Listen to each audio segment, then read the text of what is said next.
नमस्कार दोस्तों, आज हम एक ऐसी रहस्यमयी और भावुक कथा के बारे में बात करेंगे जिसे सुनकर शायद आपकी सोच बदल जाए।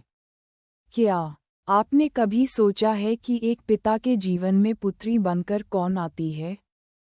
क्या केवल जन्म का रिश्ता ही पिता और बेटी को जोड़ता है? या इसके पीछे कोई गहरा कर्म और आत्माओं का संबंध होता है? गरुड़ पुराण में रिश्तों, जन्म, मृत्यु और कर्मों के बारे में कई गहरी बातें बताई गई हैं। उसी में एक उल्लेख मिलता है कि हमारी जिंदगी में आने वाले लोग केवल संयोग नहीं होते, बल्कि पिछले जन्मों के कर्मों से जुड़े होते हैं।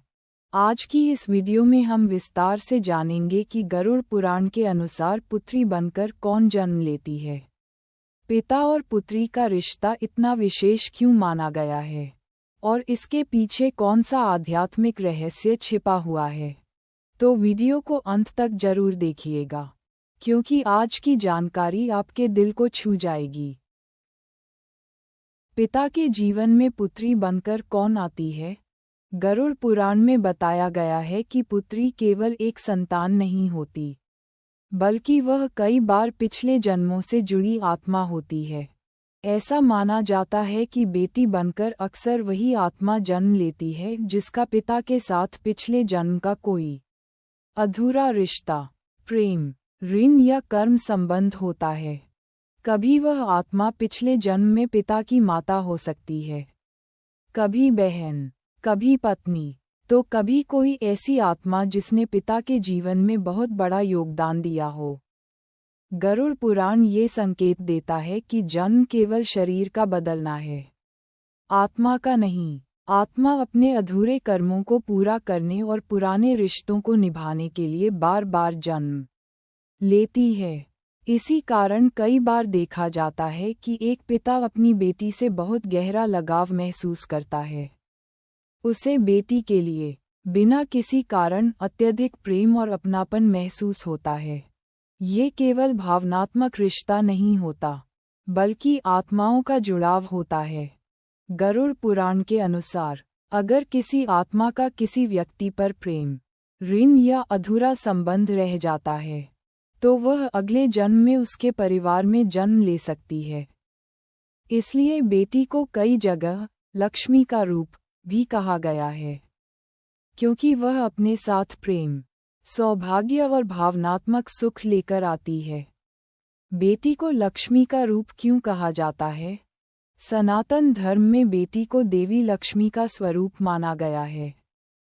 कहा जाता है कि जिस घर में बेटी का सम्मान होता है, वहाँ सुख, शांति और समृद्धि बनी रहती है। गरुड़ पुराण में भी यह बताया गया है कि स्त्रियों का अपमान करने वाला व्यक्ति अपने जीवन में दुख और अशांति को आमंत्रित करता है। बेटी केवल परिवार की सदस्य नहीं होती, वह घर की खुशियों का कारण बनती है। उसकी हंसी से घर में सकारात्मक ऊर्जा आती है। एक पिता के जीवन में बेटी का विशेष स्थान इसलिए भी होता है क्योंकि बेटी अपने पिता के मन की भावनाओं को सबसे जल्दी समझ लेती है। बहुत बार देखा गया है कि बेटी अपने पिता के दुख को बिना बोले समझ जाती है। ये रिश्ता केवल शब्दों का नहीं, बल्कि आत्माओं की अनुभूति का होता है। गरुड़ पुराण के अनुसार जो व्यक्ति अपनी पुत्री का सम्मान करता है, उसकी रक्षा करता है और उसे प्रेम देता है, उसे जीवन में पुण्य प्राप्त होता है। वहीं जो व्यक्ति स्त्री या पुत्री का अपमान करता है, उसे अपने कर्मों का फल अवश्य भुगतना पड़ता है। कर्म और रिश्तों का रहस्य। गरुड़ पुराण में कर्म को सबसे बड़ा सत्य बताया गया है। जो कर्म हम करते हैं, वही भविष्य में हमारे रिश्तों और जीवन की परिस्थितियों को तय करते हैं। यदि किसी व्यक्ति ने पिछले जन्म में किसी आत्मा के साथ प्रेम, सेवा और त्याग का रिश्ता निभाया होता है, तो वही आत्मा अगले जन्म में उसकी संतान बनकर आ सकती है।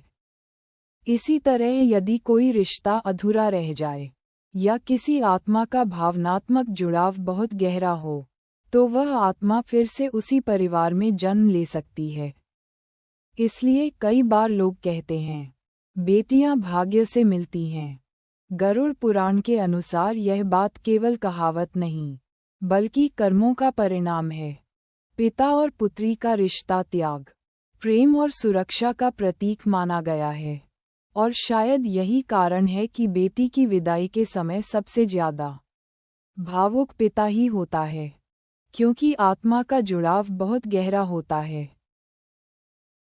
तो दोस्तों, गरुड़ पुराण के अनुसार पुत्री केवल एक संतान नहीं होती, बल्कि वह पिछले जन्मों से जुड़ी आत्मा हो सकती है, जो किसी अधूरे रिश्ते, प्रेम या कर्म बंधन को पूरा करने के लिए पिता के जीवन में आती है। इसीलिए बेटी को देवी का रूप माना गया है, और पिता पुत्री का रिश्ता संसार के सबसे पवित्र रिश्तों में गिना जाता है।